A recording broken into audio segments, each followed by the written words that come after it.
मुंबई से दिल्ली का लंबा सफर राजधानी एक्सप्रेस में उसे आरएसी सीट के साथ करना होगा। पता नहीं सीट मिलेगी भी कि नहीं, इसीलिए उसे अचानक यात्रा करना पसंद नहीं है। पहले से प्लानिंग करके वह चलता है और टिकट कंफर्म होने पर ही निकलता है। लेकिन इस बार जिद कुछ ज्यादा ही की थी मां ने। जैसे भी हो, चाहे खड़े होकर आ या सीढ़ी पर लटक कर, बस आजा। बहुत अच्छा रिश्ता है, इस बार मैं हाथ से जाने नहीं देना चाहती। आखिर कब तक तेरे लिए लड़कियों का जुगाड़ करूं? तूने खुद तो कोई पसंद नहीं की और उम्र निकलती जा रही है। मां की जिद से ज्यादा उनकी टोन सख्त होती है। लड़की देखने के सिलसिले में कितनी बार उसे दिल्ली से मुंबई जाना पड़ता था, पर मां कुछ समय अवश्य देती थीं, लेकिन इस बार तो वह अड़ गई थीं कि कल पहुंचना ही है। इस बार मां ने व्हाट्सएप पर उसे लड़की की फोटो तक नहीं भेजी थी, उसके बार बार कहने पर भी नहीं। उनका कहना था कि फोटो पहले भेज देती हूं तो आने से पहले से ही लड़की में 10 कमियां निकाल लेता है और मिलने पर उसे रिजेक्ट कर देता है। उसने चेक किया कि सीट पर उसका सहयात्री कौन है। चार्ट पर कोयलपुरी पढ़कर वह मुस्कराया। वह भी दिल्ली तक जा रही है। बस कोई खड़ूस महिला न हो, उसने सोचा। सीट अभी खाली थी। रौनक ने अपना बैग सीट के नीचे सरका दिया और उस लड़की के बारे में कल्पनाएं करने लगा, जिसके साथ उसे पूरा जीवन गुजारना था, जिसके बारे में मां तारीफ करते थकती नहीं थीं। मजे की बात है कि वह भी मुंबई में नौकरी करती थी, फिर भी मां इस बात के लिए नहीं राजी हुई कि वह उससे पहले वहीं मिल ले। उन्होंने कहा था कि वह भी तो दिल्ली आ रही है, जहां उसका घर है, तो फिर तुझे क्या दिक्कत है? मां के सामने कोई तर्क दलील कहां चलती थी। एक्सक्यूज मी, रौनक को लगा जैसे उसके आसपास कहीं कोयल चहकी है। मेरा भी आरएसी है। उसने अपना एक बैग सीट पर टिकाया और दूसरा सीट के नीचे रखने के प्रयास में झुकी। लेट मी हेल्प कहते हुए रौनक ने उसका बैग सीट के नीचे रखने में उसकी मदद की। थैंक्स, फिर जैसे कोयल की। वाह, नाम के अनुरूप ही आवाज है, रौनक ने सोचा। वह उसके खिले गुलाब से व्यक्तित्व से प्रभावित हुए बगैर न रह सका। उसे खुशी थी कि उसकी यात्रा अब उबाऊ नहीं होगी। पूरी रात बैठकर गुजारने की तकलीफ अब उसे परेशान नहीं कर रही थी। खड़ूस तो वह कतई नहीं थी। 27 से 28 साल की होगी।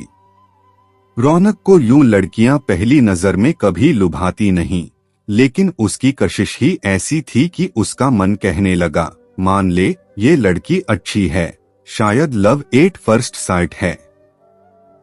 शुक्र है कि आरएसी में तो टिकट मिल गई। मेरा दिल्ली पहुंचना जरूरी है, उसने शायद बातों का सूत्र जोड़ने के ख्याल से कहा।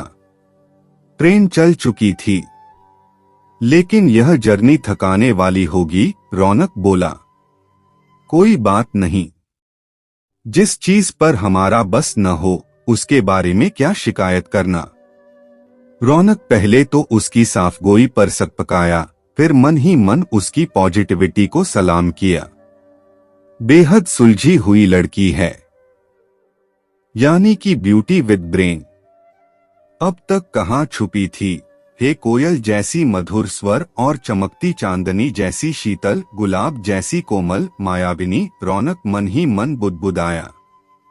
वह बीच बीच में कनखियों से कोयल को देख लेता, जो कभी खिड़की से बाहर निहारने लगती तो कभी किताब पढ़ने लगती। आप चाहें तो पैर फैलाकर बैठ सकती हैं, रौनक ने बहुत शालीनता से अपनी सीट पर जगह बनाते हुए कहा। थैंक्स, उसने रौनक की आंखों में देखते हुए कहा। यूं न मुझे तुम देखो, रौनक का दिल धड़कने लगा। क्या हो रहा है उसे? बातों का सिलसिला शुरू हुआ तो एहसास हुआ कि दोनों में बहुत कुछ कॉमन है। उनकी पसंद, नापसंद और विचारों में समानता थी। हाँ, रौनक थोड़ा कम और कोयल बहुत ज्यादा पॉजिटिव सोच वाली थी। रौनक को लग रहा था मानो वे एक दूसरे के लिए बने हैं। कोयल भी शायद ऐसा ही सोच रही थी। दोनों को यह जानकर तब और आश्चर्य हुआ जब उन्हें पता चला कि दोनों एक ही उद्देश्य से दिल्ली जा रहे हैं, जीवन साथी की तलाश में। हालांकि यह सुन न जाने क्यों रौनक को अच्छा नहीं लगा था। तुम्हें कैसी लाइफ पार्टनर चाहिए? कोयल ने उससे पूछा तो रौनक के मुंह से निकल गया, तुम जैसी। वह झेंप गई। और तुम्हें? नो कमेंट्स कहते हुए वह मुस्कराई। दिखने में कैसा है? देखा नहीं। आई मीन पापा ने कहा फोटो नहीं भेजूंगा, यहीं आकर मिलना। यहां तक कि मुंबई में उससे मिलने से भी मना कर दिया। तो सोच लो, अभी सब रहस्य है। रौनक जोर से खिलखिलाया। क्या कहूं इसे? संयोग, मेरे साथ भी बिल्कुल ऐसा ही हुआ है। वाह, कितने बढ़िया सहयात्री हैं हम। काश, कहते कहते वह चुप हो गया। कुछ कह रहे थे। कोयल ने उसे इस तरह देखा मानो चाह रही हो कि वह कुछ और कहे। इस काश को काश ही रहने दो। जिस चीज पर हमारा बस न हो उसके लिए क्या शिकायत करना। रौनक ने कोयल की ही बात दोहरा दी। अब तक दोनों के बीच अच्छी दोस्ती हो चुकी थी। एक दूसरे के फोन नंबर भी सेव कर लिए गए थे। पूरी रात वह बैठे बैठे उसे ही सोते देखता रहा।